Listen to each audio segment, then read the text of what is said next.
ദിവ്യകാരുണ്യത്തിന് ആരാധനയും സ്തുതിയും പുകഴ്ചയും ഉണ്ടായിരിക്കട്ടെ. പരിശുദ്ധ പരമ ദിവ്യകാരുണ്യത്തിന് ആരാധനയും സ്തുതിയും പുകഴ്ചയും പരിശുദ്ധ പരമ ദിവ്യകാരുണ്യത്തിന് ആരാധനയും സ്തുതിയും പുകഴ്ചയും ഉണ്ടായിരിക്കട്ടെ. ഹല്ലേലൂയ.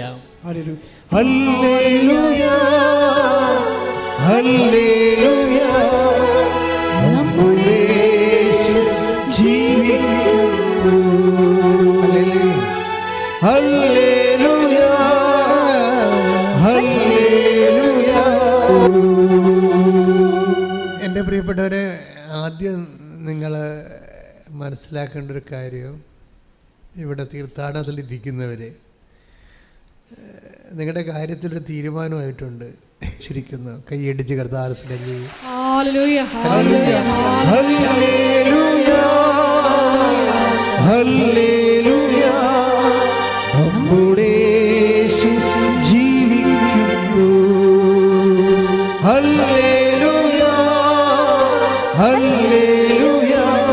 നമ്മുടെ യേശു ജീവിക്കുന്നു.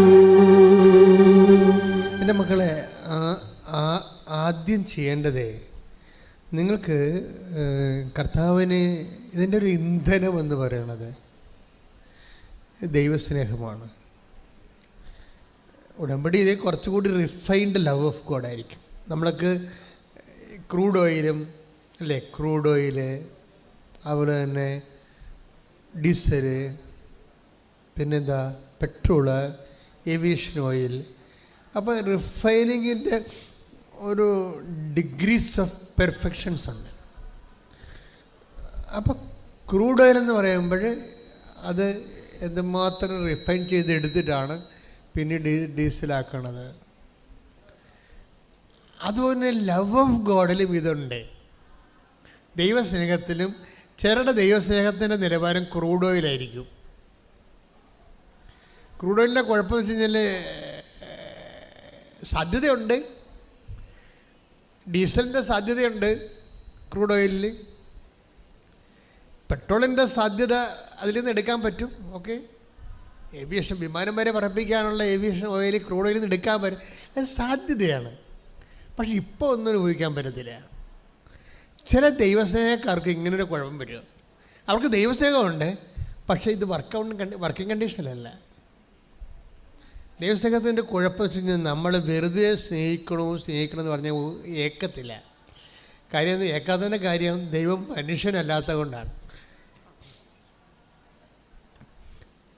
ദൈവത്തിന് നമ്മൾ സ്നേഹിക്കുന്നു എന്ന് പറഞ്ഞാൽ ഏക്കാത്തതിൻ്റെ കാരണം ദൈവത്തിന് എപ്പോഴും ഉള്ള പ്രശ്നം അതിൻ്റെ പ്രൂഫ് വേണമെന്ന് പറയും. നമുക്ക് ഞാൻ PhD ആണെന്നൊരു കാര്യമില്ല. ദൈവം പറയും, അത് ആദ്യം ചോദിക്കും ഏത് യൂണിവേഴ്സിറ്റിയിലാണ് എടുത്തതെന്ന് ചോദിക്കും. അതാണ് ഏറ്റവും വലിയ പ്രശ്നം. അത് കഴിഞ്ഞിട്ടാണ് പിന്നീട് സർട്ടിഫിക്കറ്റ് ചോദിക്കണത്. അപ്പം നമ്മൾ ദൈവത്തിന് എന്തുകൊണ്ട് അങ്ങനെ സംഭവിക്കണമെന്ന് വെച്ച് കഴിഞ്ഞാൽ ദൈവത്തിൽ കാപഠ്യമില്ലെന്നാണ്. കാരണം ഈ സ്നേഹത്തിൽ ഭയത്തിനിടമില്ല. കാര്യം ഭയം വരണത് എങ്ങനെയാണ്? സ്നേഹം സത്യസന്ധമല്ലാത്തത് കൊണ്ടാണ് എൻ്റെ അത് ഭയം കയറി വരണത്. ഒക്കത്തില്ലേ? വിശ്വസിക്കുക, ദൈവം ഏറ്റെടുക്കുക, അവിടെയെല്ലാം നമുക്കൊരു കറകളഞ്ഞ സ്നേഹമാണെങ്കിൽ അതിനകത്ത് ഭയത്തിന് സ്ഥാനമില്ല. അപ്പോൾ ഭയത്തിൻ്റെ അംശം സ്നേഹത്തിലുണ്ടോ? ഇപ്പോൾ അതൊക്കെ ജപ്തി നടപടിയാണ്. അപ്പോൾ നീ ഉടമ്പടി എടുത്തിട്ടുണ്ട്, പക്ഷെ നിനക്ക് ഭയമുണ്ട്. ബാങ്കുകാരൻ പണി തരുമോ? ദാറ്റ് മീൻസ് അവിടെ ദൈവത്തിൻ്റെ സ്നേഹത്തിൽ ഇപ്പം ചില ആൾക്കാർക്ക് കിണ്ണം കഴിച്ചിട്ട് ഇവിടെ എന്താണ്, ഒരു ദിവസം ഉണ്ടല്ലോ ഒരു സാക്ഷ്യം ഉണ്ടായി, ഭയങ്കര രസമായി. ആങ്ങളെ വണ്ടി ഇടിച്ച്, ഞാൻ എപ്പോഴും ഓർക്കുന്ന സാക്ഷ്യം. കൂട്ടുകാരത്തി വിളിച്ചു പറഞ്ഞ്, ഇടി അറിഞ്ഞടി. അപ്പോഴേ ഇവളുടെ സംസാരം കേട്ടപ്പോൾ എന്ത് എന്ന് ചോദിച്ചപ്പോൾ മനസ്സിലായി അറിഞ്ഞിട്ടില്ല എന്ന് പറഞ്ഞു. എന്നാൽ പിന്നെ കുഴപ്പമില്ല എന്ന് പറഞ്ഞു. എന്നുവെച്ചാൽ പിന്നീട് അവളുടെ കൂട്ടുകാരത്തി ഇവളുടെ ആങ്ങളെ വണ്ടി ഇടിച്ച കാര്യം അറിഞ്ഞു. ഇവർക്ക് പാസ് ചെയ്യുകയും പക്ഷെ ഇവളെ അറിഞ്ഞിട്ടില്ല. എന്നിട്ട് പതുക്കെ പറയും, നിൻ്റെ ബ്രദറ് ഹോസ്പിറ്റലാണെന്ന് പറയും. എന്താ കാര്യം? അത് ബ്രദറിനെ വണ്ടി ഇടിച്ചെന്ന്.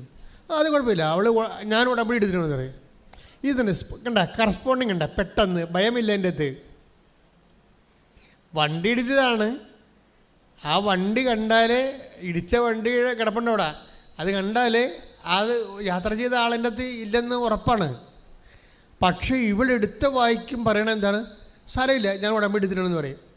ചില ആൾക്കാർ, ഇത് ഒന്നല്ല പല സാക്ഷ്യങ്ങളും ഞാൻ കേട്ടിട്ടുണ്ട് ഇതുപോലെ, അവരുടെ ഉറപ്പാണ് എന്താണ്, ആങ്ങളെ വെള്ളടിയും മറ്റു കലാപരിപാടിയും പ്രശ്നങ്ങളൊക്കെ ആയിട്ട് ഒരുതരം ഉഴപ്പ് ജീവിതമാണ്. അതിന് വേണ്ടിയാണ്, അത് മാറാൻ വേണ്ടിയാണ് ഇവിടെ വന്ന് ഇവൾ ഉടമ്പടി എടുത്തിരിക്കണത്. അപ്പോഴാണ് ഈ വണ്ടി ഇടിച്ചിരിക്കണത്. അപ്പോഴേ ഫസ്റ്റ് റെസ്പോണ്ട് അത് കുഴപ്പമില്ല, ഞാൻ ഉടമ്പടി എടുത്തിട്ടുണ്ട് എന്ന് വെച്ചാൽ മാതാവ് ആ വിഷയത്തിൻ്റെ മേൽ തീരുമാനം ഉണ്ടാക്കുമെന്നാണ് എൻ്റെ അർത്ഥം. അപ്പോൾ ഇവർ അത്രയും ദൈവസ്നേഹത്തോടെയാണ് ഉടമ്പടി എടുത്തിരിക്കുന്നത്. ഉടമ്പടി ഇരിക്കുമ്പോൾ തന്നെ നമ്മൾ വെള്ളവടി മാറാൻ വേണ്ടി ഉടമ്പടി എടുത്തിട്ട് അവസാനം ഇപ്പോൾ എന്നേക്കുമായിട്ട് അരി എത്തുന്ന പരിപാടിയാണ് വരണത്. പക്ഷേ ഇവർക്ക് കുലുക്കില്ല. വെള്ളവടി മാറാൻ വേണ്ടിയാണ് ഉടമ്പടി എടുത്തത്. പക്ഷേ അനുഭവം എന്താണ്? എന്നേക്കും അരി എത്തണ അനുഭവങ്ങളാണ് വരണത്. പക്ഷേ ഇവർക്ക് കുലുക്കില്ല. സാരമില്ല, ഞാൻ ഉടമ്പടി എടുത്തിട്ടുണ്ട്. അപ്പോഴേ എനിക്ക് തോന്നുന്നത് ഈ ക്രൂഡ് ഓയിലല്ല ഈ സംഭവം, ഇത് ഏവിയേഷൻ ഓയിലാണ്. ഇത് ക്രൂഡ് ഓയിലല്ല. ക്രൂഡ് ഓയിലാണെങ്കിൽ അയ്യോ എൻ്റെ എന്ന് പറഞ്ഞ് നെഞ്ഞെത്തറി നിലവിളിച്ച് സീനാക്കി കളയത്. അത് ക്രൂഡ് ഓയിൽ എന്ന് പറയും. അതിനകത്ത് ഭയത്തിന് ഇടമുണ്ട്. യഥാർത്ഥ സ്നേഹത്തിട്ട് ഹല്ലേലൂയ. 1 യോഹന്നാൻ 4:18. 1 യോഹന്നാൻ 4:18. സ്നേഹത്തിൽ ഭയത്തിന് ഇടമില്ല. സ്നേഹത്തിൽ ഭയത്തിന് ഇടമില്ല. ഭയത്തിന് ഇടമില്ല. പൂർണ്ണമായ സ്നേഹം ഭയത്തെ ബഹിഷ്കരിക്കുന്നു. എൻ്റെ മക്കളെ, ഇതാണൊരു പ്രോബ്ലം. എന്നിട്ട് എന്താണ് 1 യോഹന്നാൻ 4:18 എന്താ പറയണത്? എന്ന് പറഞ്ഞ് സ്നേഹത്തിൽ ഭയത്തിന് ഇടമില്ല. എന്നിട്ട് വചനം വ്യക്തത കൊടുക്കണം. കണ്ട, പൂർണ്ണമായ സ്നേഹം പറഞ്ഞേ. പൂർണ്ണമായ സ്നേഹം ഭയത്തെ ദൂരീകരിക്കുന്നു. അപ്പോഴേ എപ്പോഴാണ് ഈ ഭയം കുറഞ്ഞ് വരണത്? പൂർണ്ണമായ സ്നേഹമെന്ന് പറഞ്ഞ ഒരു ആശയമുണ്ട്. എന്താണ്? ദൈവത്തെ നമുക്ക് ഭാഗികമായി സ്നേഹിക്കാം, അതേസമയം അതുപോലെ ദൈവത്തെ സ്നേഹിക്കാം, അതുപോലെ അമ്മനെ സ്നേഹിക്കാം, അപ്പനെ സ്നേഹിക്കാം.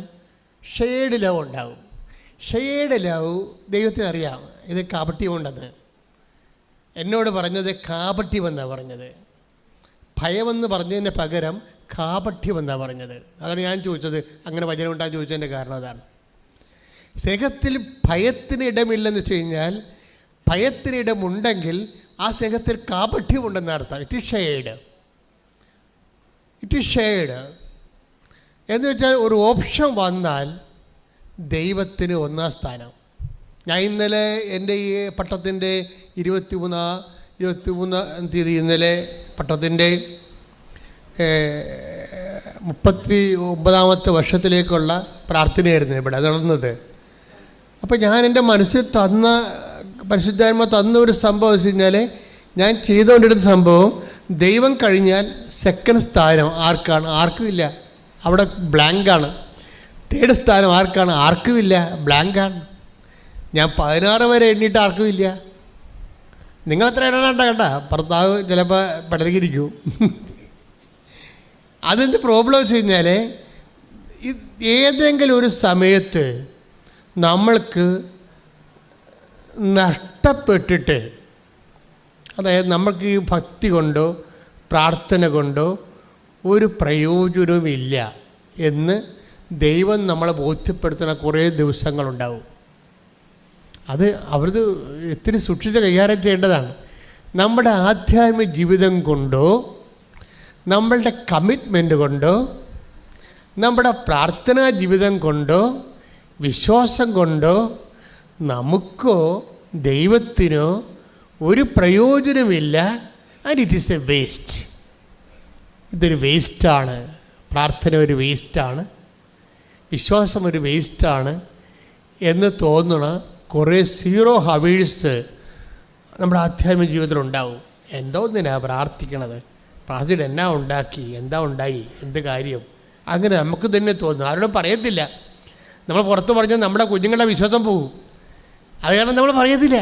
പക്ഷെ നമുക്ക് തോന്നുന്നു, അയ്യോ ഇത്രയും പ്രാർത്ഥിച്ചിട്ടും ഒരു ഗതി പിടിക്കണില്ല, ഇത്രയും പ്രാർത്ഥിച്ചിട്ടും ഒരു ഗതി പിടിക്കണില്ല. ഇതാണ് സീറോ അവർ എന്ന് പറഞ്ഞത്. ഈ സീറോ അവറിൽ പ്രാർത്ഥിച്ചിട്ട് പ്രയോജനമില്ല, വിശ്വസിച്ചിട്ടും വലിയ കഥയൊന്നുമില്ല, എന്തോന്നതിനാണ് ഇതൊക്കെ ചെയ്യണത്, ഇത്രയും കഷ്ടപ്പെട്ട് ചെയ്യണത് എന്ന് നമുക്ക് തോന്നുന്ന ഒരു സമയമില്ലേ? ഞാൻ ചില സമയത്ത് ആൾക്കാരോട് ചോദിക്കുകയും, നിങ്ങളുടെ വീട്ടിൽ കറണ്ട് പോയാൽ നിങ്ങൾ എന്ത് ചെയ്യും? ഇപ്പം നിങ്ങളുടനെ മൊബൈൽ തെളിക്കുമെന്ന് പറയും. ഇൻ കേസ് നിങ്ങളുടെ കയ്യിൽ മൊബൈലില്ലെന്ന് വിചാരിച്ചോ, നമ്മുടെ തീപ്പെട്ടിക്കാലാണെന്ന് വിചാരിച്ചോ, ഇപ്പം മൊബൈൽ തെളിക്കണമെങ്കിൽ നമ്മൾ മൊബൈൽ നമ്മുടെ കയ്യിൽ ചിലപ്പോൾ കാണത്തില്ലല്ലോ. അത് പല സ്ഥലത്ത് വെക്കും നമ്മൾ. ഇത് കറണ്ട് പോയി കഴിഞ്ഞപ്പോഴാണ് ദൈവമേ മൊബൈൽ എവിടെയാണ് വെച്ചത്. ഞാനിപ്പോൾ കൊച്ചച്ഛൻ്റെ മൊബൈലെടുത്ത് കപ്പേറിന് കൊടുത്തു.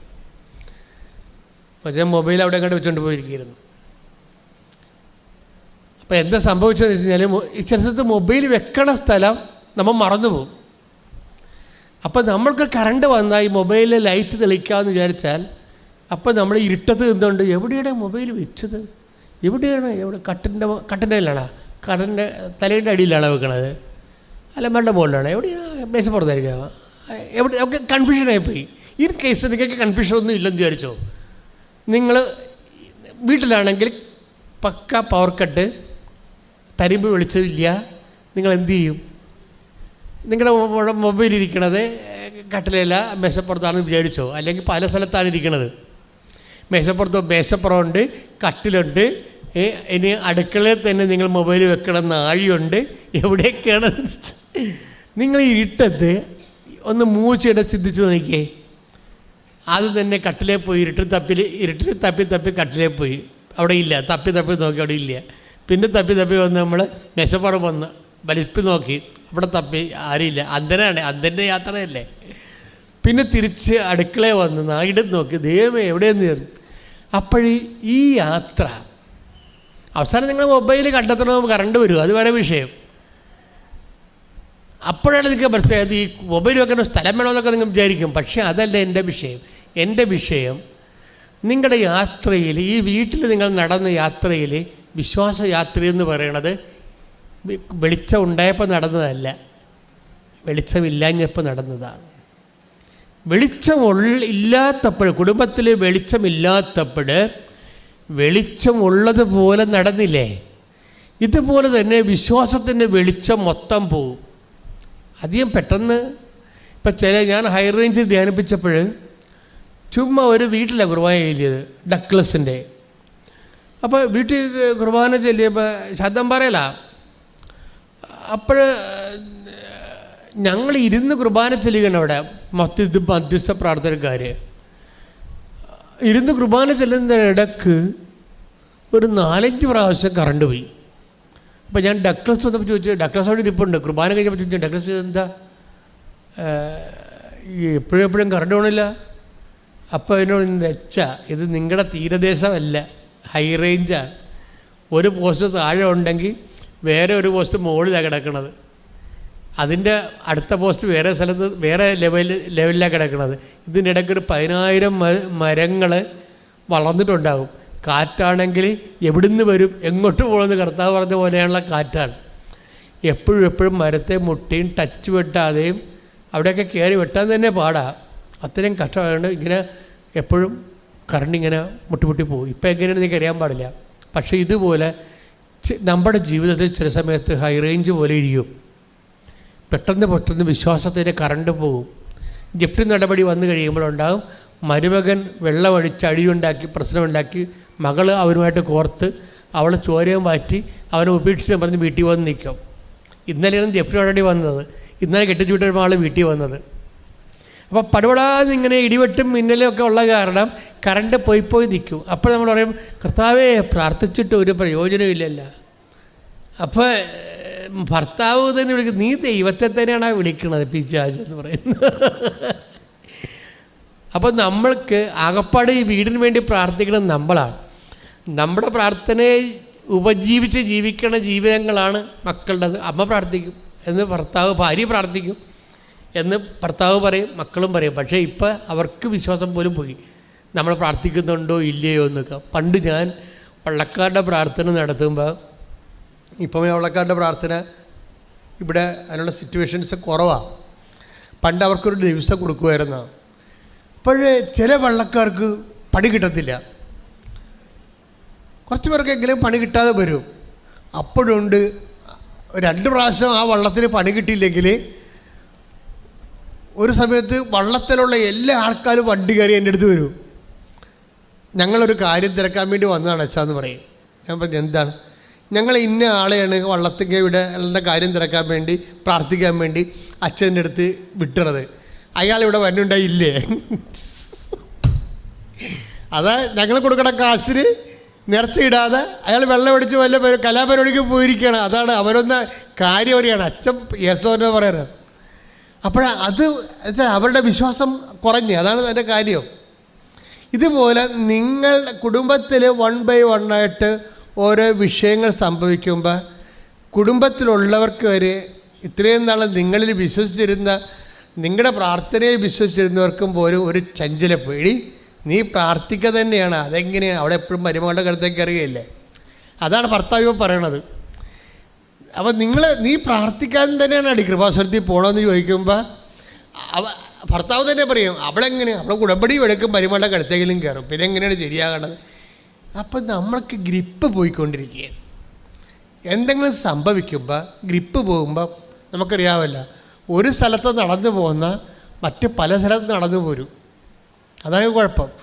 ഇപ്പം ഭിത്തിയിൽ നമ്മൾ ഒട്ടിച്ചിരിക്കണം, സ്റ്റിക്ക് ചെയ്യിക്കണം, ഒരു അടികേഴ്സി പശ വെച്ചിട്ട് സ്റ്റിക്ക് ചെയ്യിക്കുകയും ഓരോരുത്തർ കയറി പിള്ളേരെങ്ങാനും പറിച്ച നമ്മുടെ കയ്യിരിക്കണ അരയിരിക്കണ കൊച്ച് കർത്താവിൻ്റെ പടത്തേട്ട് കയറി ഒന്ന് പറിച്ചാൽ ഒരു സ്ഥലത്ത് നിന്ന് പറിച്ചാൽ മതി, ബാക്കി ഒട്ടിച്ചിരിക്കണ പല സ്ഥലത്തു നിന്ന് താനേ പറഞ്ഞുകൊണ്ട് പോരൂ എന്ന് പറഞ്ഞ പോലെയാണ്.